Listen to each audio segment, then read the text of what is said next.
Capítulo 4, segunda Macabeos.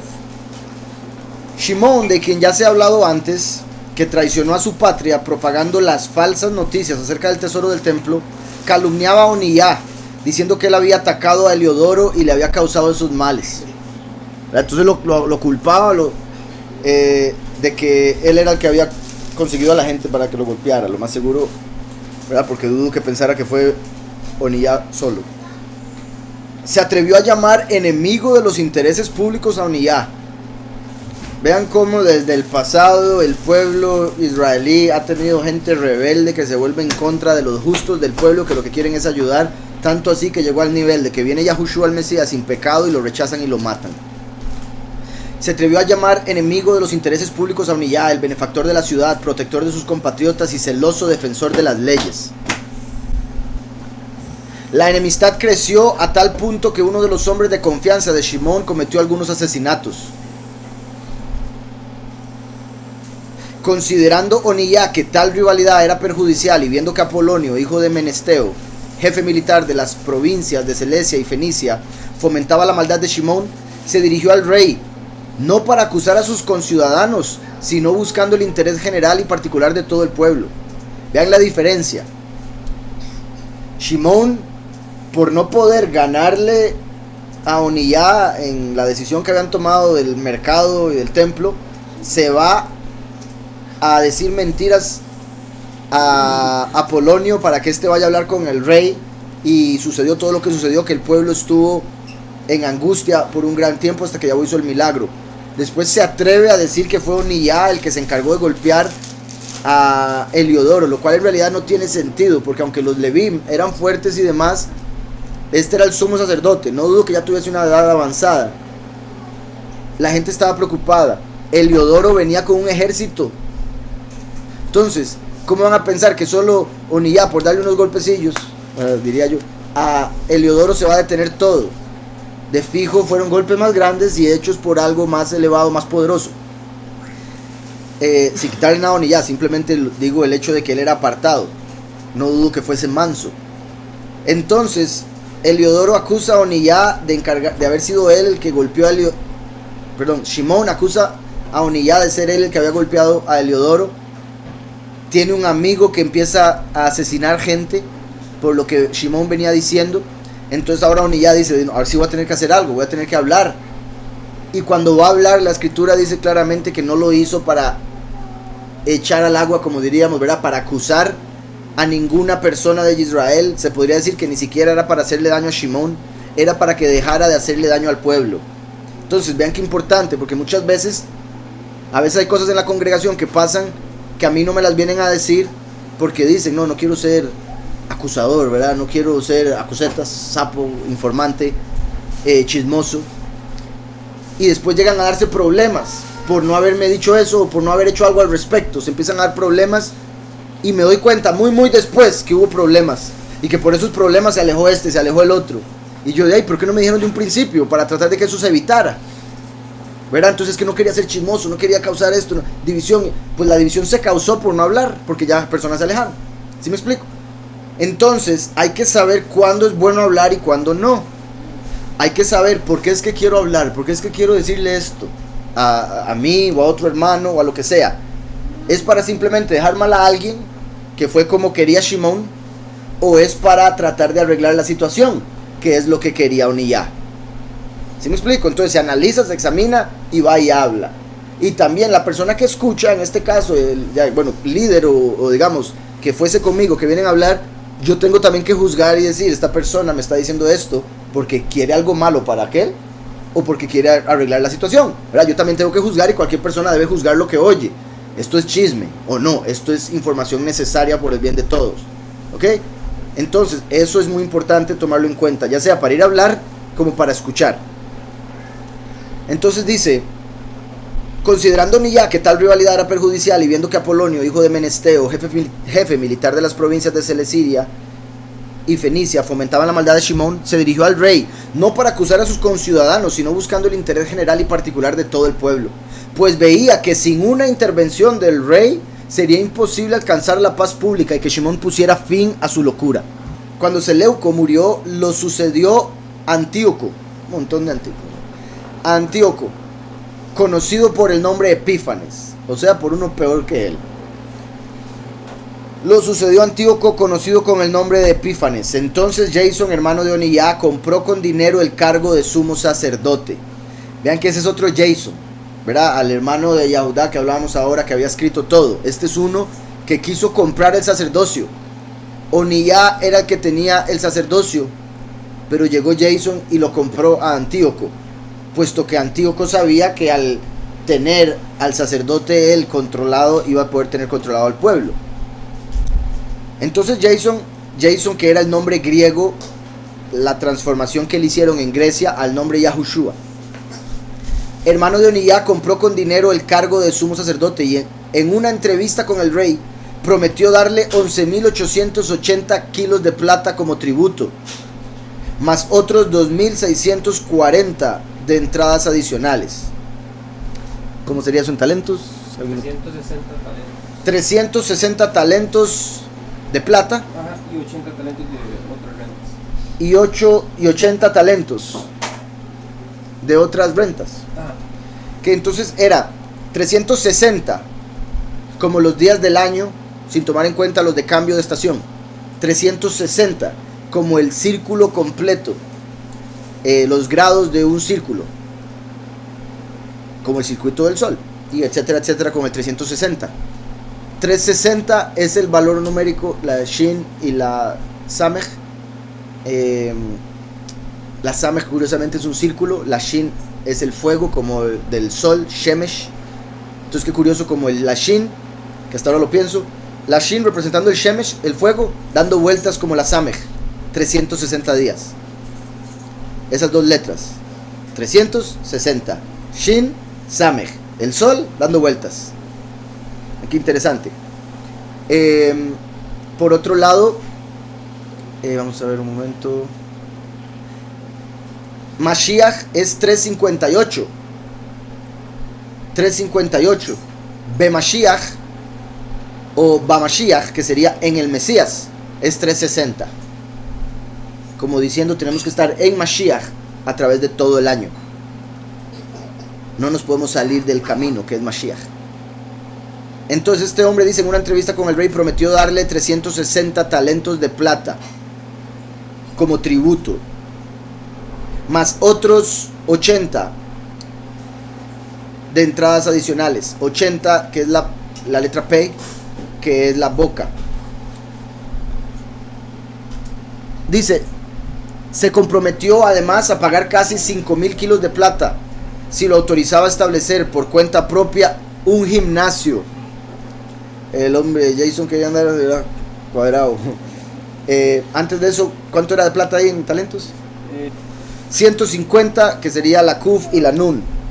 Como en el fin de los tiempos, del cielo desciende Nun, el descendiente de Nun. Entonces se puede ver Kuf, Nun, como el descendiente de Nun, que viene en el fin de los tiempos, bajando del cielo para dar la herencia. Todo eso con las dos letras que acabo de mencionar por si algo, y de fijo se puede decir más, pero para no aburrirlo. Entonces dice,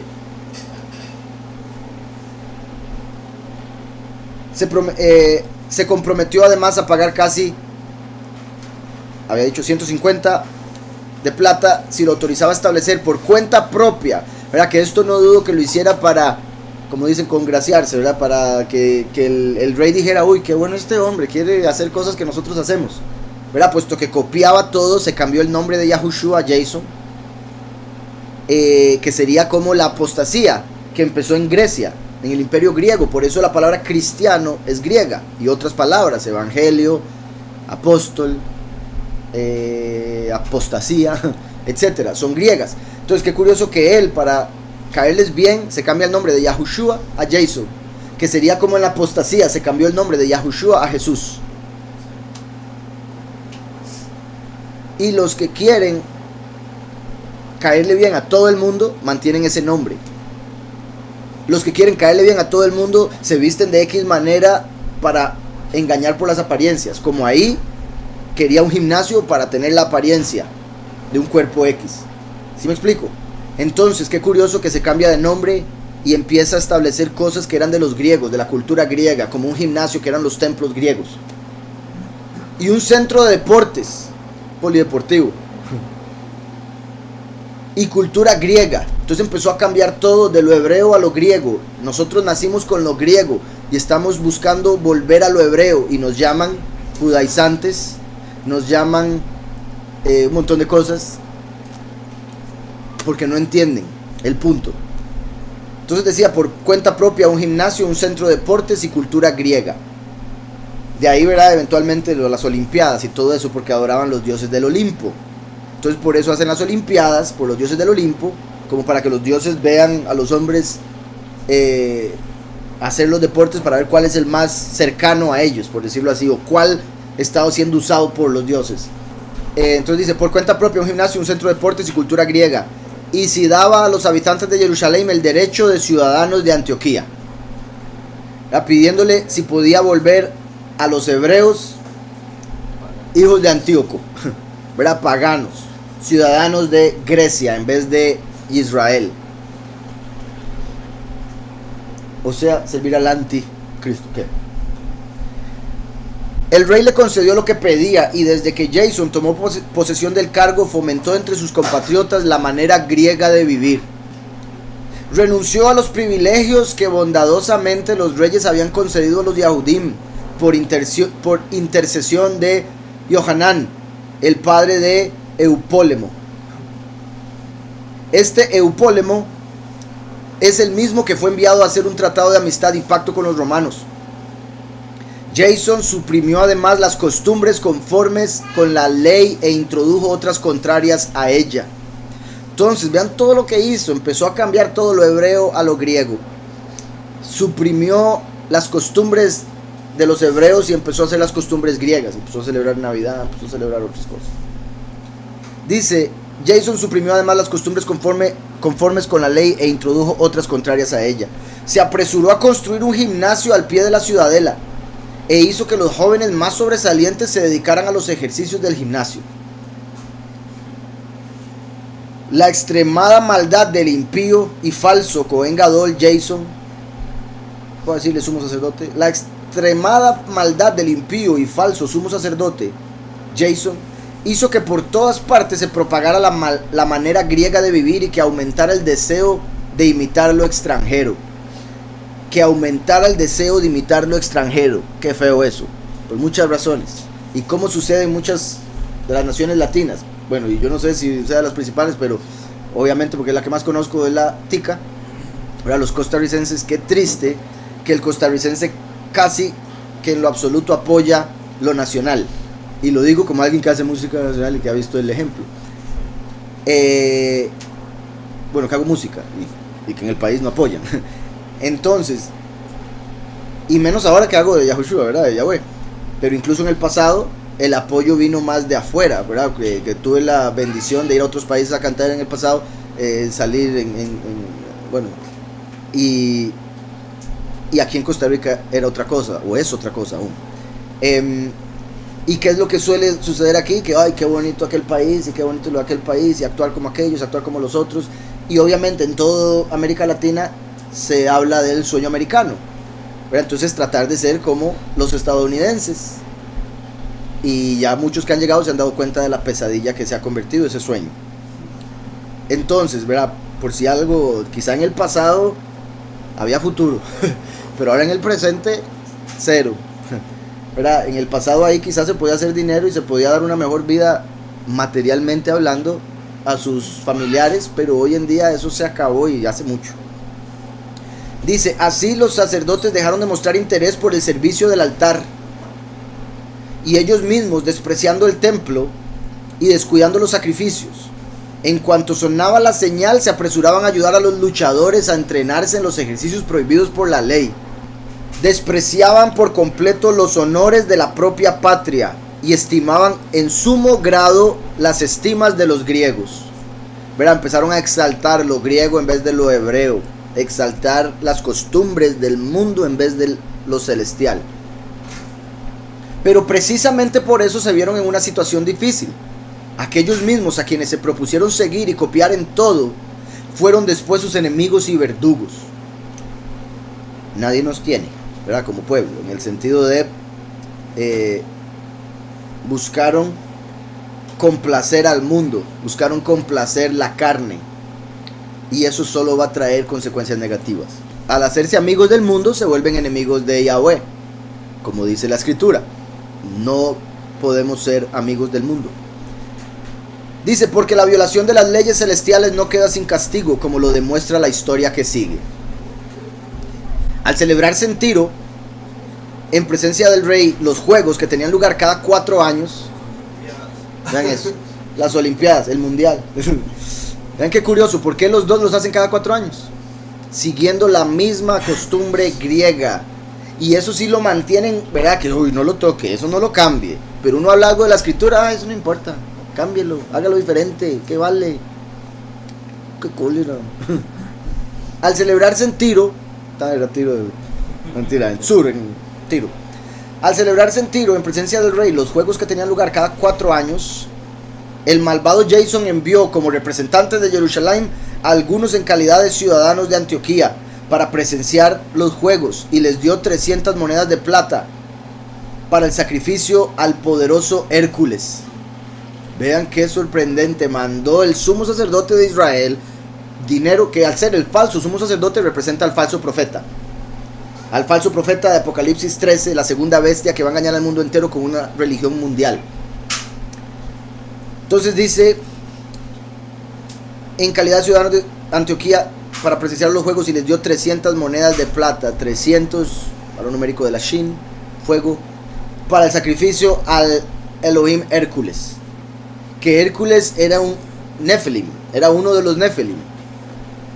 Quién sabe si se llamaba así verdaderamente, pero habría venido su historia por uno de los Nephilim, los híbridos que se hicieron con la mezcla de ángeles caídos y seres humanos, para quien se dedicaban esos juegos olímpicos, además de Zeus obviamente y los del Olimpo. 300 monedas de plata para el sacrificio al dios Hércules. Ahora, por si algo, la historia de Hércules, o en sí la idea de Hércules, se podría decir que en cierta manera se saca, y no dudo que algunas partes, de Sansón, ¿verdad? De Shimshon. No me extrañaría que le hayan robado idea para enaltecer a este Nephilim.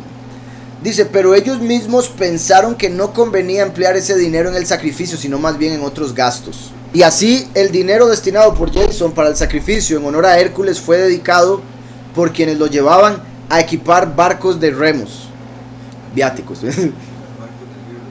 barcos de guerra, ok. O sea, sería como, eso muestra también de la desobediencia, porque en cierta manera estos eran siervos del sumo sacerdote, y dicen, no, pero la verdad, ¿para qué vamos a hacer eso? Hagamos esta otra cosa. Al final, todo mal, es el punto. Cuando Apolonio, hijo de Menesteo, fue a Egipto para asistir como delegado a la coronación del rey Filométor, supo Antíoco que Filométor era contrario a su política, y se preocupó por tomar medidas de seguridad. Por eso se dirigió a la ciudad de Jope, Yafo, y de allí marchó a Jerusalén. Jason y la ciudad le hicieron un gran recibimiento a la luz de antorchas y entre aclamaciones. Después Antíoco acampó con su ejército en la región de Fenicia. 3 años más tarde, Jason envió a Menelao, hermano de Shimón, antes mencionado, para llevar el dinero prometido al rey y tratar asuntos urgentes. Pero Menelao, al presentarse ante el rey, se ganó su favor haciéndose pasar por un personaje importante. Quién sabe cómo decía que era él, ¿verdad? Era de fijo soberbio, inventaba historias y demás. Dice, se ganó su favor haciéndose pasar por un personaje importante, y ofreciéndole 9.900 kilos de plata más que Jason, logró que le diera a él el cargo de sumo sacerdote. Nadie tiene a Jason como era. Vean, envía a Menelao, y Menelao, sí, se lo llevó a Blao. Entonces consiguió el sumo sacerdocio, diciendo que él era muy importante, más importante que Jason. Dice entonces, y bueno, ahí era los 900 kilos de plata, 9.900, 300 talentos. Logró que le diera a él el cargo de sumo sacerdote. Tan pronto como recibió el nombramiento de manos del rey, regresó, pero no mostraba reunir las cualidades de un sumo sacerdote, sino los sentimientos de un tirano cruel y el furor de una fiera salvaje. Vean qué interesante, o sea, una bestia. Era como una bestia, Y de fijo, una de las traducciones aquí sería bestia. ¿Cómo lo dice ahí? ¿Fiera salvaje también? Animal salvaje. Animal salvaje, bueno sí, bestia salvaje. Entonces vean cómo está confirmando que ese puesto de falso sumo sacerdote representa a la bestia. Segunda de Apocalipsis 13. O sea, el falso profeta. Y por el hecho de que se dijo ahorita, y no se dijo exactamente lo mismo con respecto a a Jason, indicaría que principalmente Menelao es el que representa al falso profeta. Un tirano cruel y el furor de una bestia salvaje. De este modo, Jason, que había suplantado a su propio hermano, fue a su vez suplantado por otro y se vio obligado a huir al territorio de Amón. Así como él actuó, se actuó contra él. Pero Menelao, una vez que obtuvo el cargo, no se preocupó ya por pagar al rey el dinero prometido. Es que era traicionero con todo el mundo. A pesar de las reclamaciones que le hacía Sóstrates. Comandante de la ciudadela, a quien le correspondía cobrar los impuestos. Por esta causa los dos fueron llamados por el rey. Entonces Menelao dejó el lugar suyo como sumo sacerdote a su hermano Lisímaco. Y Sóstrates dejó a Crates, jefe de los soldados de Chipre. Mientras esto sucedía, los ciudadanos de Tarso y de Malos se rebelaron. ¿Cómo no? Si son malos. Mientras esto sucedía, los ciudadanos de Tarso y de Malos se rebelaron, porque sus ciudades habían sido dadas como regalo a Antioquía. Aquí dice Antioquida. Porque sus ciudades habían sido dadas como regalo a Antioquida, concubina del rey. El rey partió rápidamente para imponer orden, dejando como encargado del poder a Antíoco, uno de los personajes más importantes. Otra dice Andrónico en vez de Antíoco, uno de los personajes más importantes. Pensando que la ocasión le era favorable, Menelao robó algunos objetos de oro del templo. Menelao robó algunos objetos de oro del templo. Unos se los regaló a Andrónico y otros logró venderlos en Tiro. Esto parecería indicar que si era Andrónico lo que venía originalmente, y quizá el escriba o el traductor ahí se equivocó cuando decía, puesto que era Antíoco el que había tomado el poder ya, ¿verdad? Antíoco Epífanes. Como habían varios Antíocos, fue que lo digo así, pero bueno. El rey partió rápidamente para imponer orden, dejando como encargado del poder a Andrónico, uno de los personajes más importantes. Pensando que la ocasión le era favorable, Menelao robó algunos objetos de oro del templo. Uno se los regaló a Andrónico y otros logró venderlos en Tiro. Es que se puso hasta a vender cosas del templo. Y las ciudadelas vecinas, a lo que es el amor al dinero, sorprendente. Cuando de buenas fuentes Oniyá se enteró de esto, se retiró a Dafne, cerca de Antioquía, lugar en donde no lo podían atacar, y desde allí le reprochó a Menelao su proceder.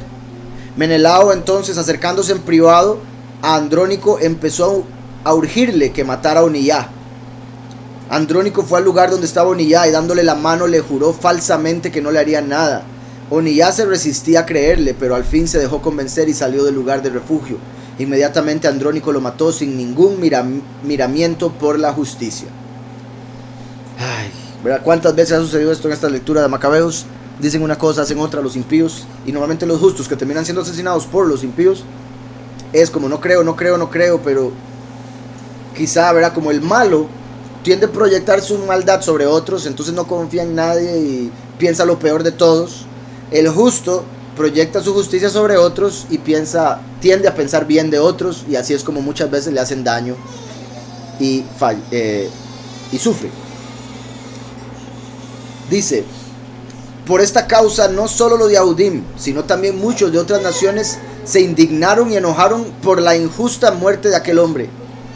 Y cuando el rey regresó de Cilicia, los Yahudim de la ciudad fueron a hablar con él acerca del asesinato de Oniyá. Los griegos reprobaban lo mismo que ellos ese crimen. Milagro, bendito Yahweh. Entonces vean cómo en parte, o sea, dolorosa la muerte de Oniyá, pero eventualmente iba a morir. Su muerte funcionó para esto que está pasando aquí. Si no lo hubieran matado, los griegos no se hubieran sorprendido, y los demás de las otras naciones que no podían soportar esto. Dice, Antíoco, profundamente afectado y movido a compasión, lloró al recordar la prudencia y sensatez del difunto. Lleno de indignación, despojó inmediatamente a Andrónico de su manto color púrpura y rasgó las vestiduras. Luego lo hizo llevar por toda la ciudad hasta el lugar en que había cometido su impío crimen contra Oniyah, y allí libró al mundo de semejante asesino. Así el soberano le dio el castigo que merecía, ¿verdad? Yahweh a través de este Antíoco. Con la complicidad de Menelao, Lisímaco cometió en Jerusalén muchos robos de objetos apartados. Al saberlo, el pueblo se levantó contra Lisímaco, pero para entonces ya muchos objetos de oro habían desaparecido. Viendo que la gente enfurecida empezaba a rebelarse, armó Lisímaco cerca de 3,000 hombres y dio comienzo a una injusta represión dirigida por un tal Auranos, hombre tan entrado en años como descentrado en juicio. Era tan viejo como loco. Auranos. Cuando la gente vio que Lisímaco los atacaba, unos reunieron piedras, otros tomaron palos pesados, otros recogieron con la mano la ceniza que había en el suelo, y en medio de una gran confusión comenzaron a lanzarlo todo contra los hombres de Lisímaco. De esta forma a muchos de ellos los hirieron y a otros los mataron, y a todos los demás los pusieron en fuga, y al profanador Lisímaco lo mataron junto al tesoro del templo. Por estos acontecimientos se siguió un juicio en contra de Menelao. Cuando el rey fue a Tiro, 3 hombres enviados por el consejo de ancianos de los Yahudim acusaron a Menelao ante el rey. Menelao, viéndose ya perdido, ofreció mucho dinero a Ptolomeo, hijo de Dorimeno. Yo imagino, me gustaría ver un libro escrito hoy en día con nuestros nombres de registro, que lo leyeran ellos en el pasado para ver si les causaría la misma risa, pero bueno. Este hombre no se llamaba Alberto, qué loco. Ok, entonces Menelao, viéndose ya perdido, ya perdido, ofreció mucho dinero a Ptolomeo, hijo de Dorimeno, para que convenciera al rey en su favor. Así pues, Ptolomeo, llevando al rey a una galería con el pretexto de refrescarse, lo hizo cambiar de opinión. De esta manera, el rey absolvió de las acusaciones a Menelao, autor de todos estos males, y condenó a muerte a los pobres acusadores, a quienes aún los salvajes hubieran declarado inocentes. Ellos, que habían querido defender la ciudad y a sus habitantes y los objetos de culto, sufrieron sin más el injusto castigo. Entonces vean cómo esto ha pasado muchas veces, ¿verdad? Bendito Yahweh cuando salva al pueblo y salva a los justos, pero en muchas ocasiones eso no sucedió, y Yahweh tenía obviamente un plan más allá. Cuando mueren justos, como en este caso, sorprendente decir cómo se salvó Menelao de esa, después de todo el mal que había hecho y provocado, cómo Yahweh permite que le muestren favor y siga con lo suyo, y más bien matan a los justos, ¿verdad? Eso suele suceder en la historia humana en la que hay injusticia, pero es también para condena de los impíos, porque cuando Menelao llegue al juicio final no va a haber nada que pueda hacer, nadie lo va a poder defender, va a ser condenado Menelao. Ok. De esta manera, el rey absolvió de las acusaciones a Menelao, autor de todos estos males, y condenó a muerte a los pobres acusadores, a quienes aún los salvajes hubieran declarado inocentes. Ellos, que habían querido defender a la ciudad y a sus habitantes y los objetos de culto, sufrieron sin más el injusto castigo. Por esta razón, algunos habitantes de Tiro, disgustados por tanta maldad, costearon con generosidad los gastos de sus funerales. Menelao, por la codicia de los poderosos, dada la codicia de los poderosos, Menelao, dada la codicia de los poderosos, permaneció en su cargo y fue de mal en peor, ¿verdad? La codicia de los poderosos, como ellos decían, yo aquí puedo obtener algo de Menelao, lo voy a dejar. De estos pobres no puedo recibir nada, los mató. Menelao, dada la codicia de los poderosos, permaneció en su cargo y fue de mal en peor, llegando a ser el mayor enemigo de sus conciudadanos.